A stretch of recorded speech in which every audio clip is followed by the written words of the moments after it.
सहायक अध्यापक साहिबान लोग रहे होंगे तो आप लोगों ने एक कथन पढ़ा होगा 11वीं की बायोलॉजी में ह्यूगो डी ब्रीज का म्यूटेशन का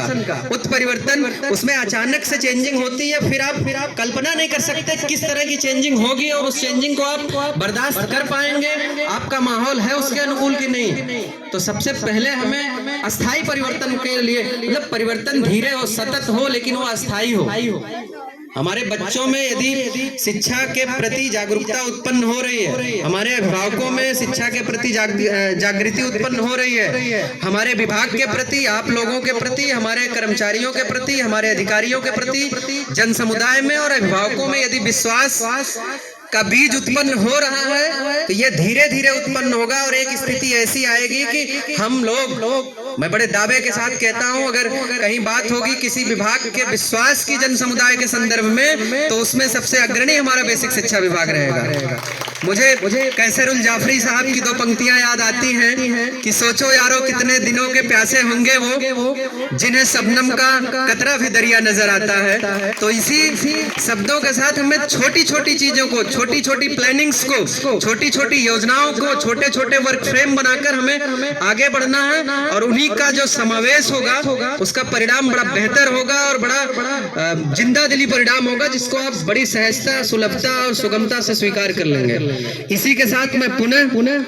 विकासखंड बलवनी के जितने भी प्राथमिक विद्यालयों से हमारे शिक्षक साथी आए हैं, हमारे संगठन के पदाधिकारी साथी हैं, हमारे आरपी साथी अंकुर जी और अजय जी, मैं आप लोगों को व्यक्तिगत रूप से बहुत धन्यवाद देता हूं कि मैं 25 मार्च को जब से ज्वाइन किया हूं, किसी भी प्रोग्राम में या मेरे द्वारा संपर्क किया गया हो, नहीं किया गया हो, आप दोनों लोगों की उपस्थिति सदैव प्रार्थनीय रही। इसके लिए मैं व्यक्तिगत आप लोगों को धन्यवाद ज्ञापित करता हूं।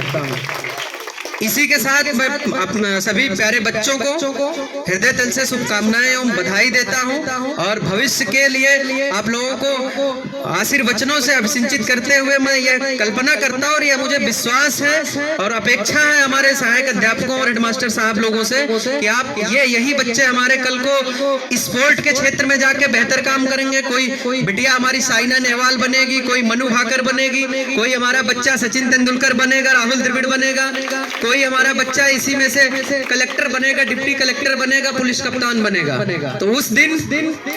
हमारी आपकी जो मेहनत है, हमारी आपकी जो लगनशीलता है, जो कर्मठता है, वो सार्थक हो जाएगी। इस धूप में देख रहे थे हमारे सभी अध्यापक साहिबान लोग एकदम पसीने से तरबतर थे, तो मुझे ये लगा कि अगर पसीना ये लोग बहा सकते हैं तो पसीना मुझे भी बहाना पड़ेगा। तो यह इस सोच के साथ जिस दिन हम लोग इस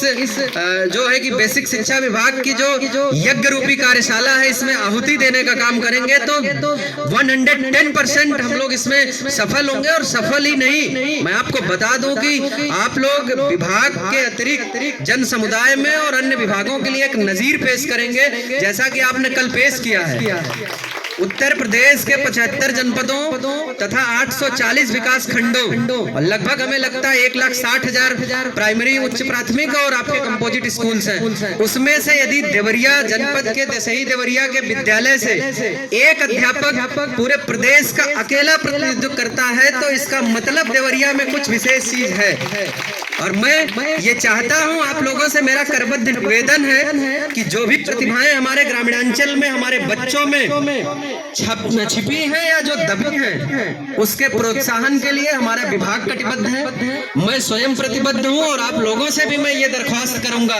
आप लोगों से गुजारिश है मेरी और मेरे विभाग की कि ऐसी प्रतिभाओं को हम लोग एक मंच दें और इनको जितने भी सहयोग की आकांक्षाएं, अपेक्षाएं हम लोग करें, ताकि ये कल चलकर हमारे विद्यालय का नाम रोशन करें, हमारे गांव का नाम रोशन करें, हमारे विकासखंड का नाम रोशन करें, हमारे जनपद और मंडल का नाम रोशन करें और हमारे प्रदेश का नाम रोशन करें, ताकि हम बड़ी सहजता से और बड़े गर्व के साथ किसी भी अन्य प्रदेश में जाएं तो कह दें कि जब राष्ट्रीय शिक्षक पुरस्कार का चयन हुआ था तो उत्तर प्रदेश से अकेला शिक्षक था, वो जनपद देवरिया का था और मैं उसी जनपद से हूँ। तो ये गर्व होना चाहिए, ये उत्साह होना चाहिए, ये जुनून होना चाहिए।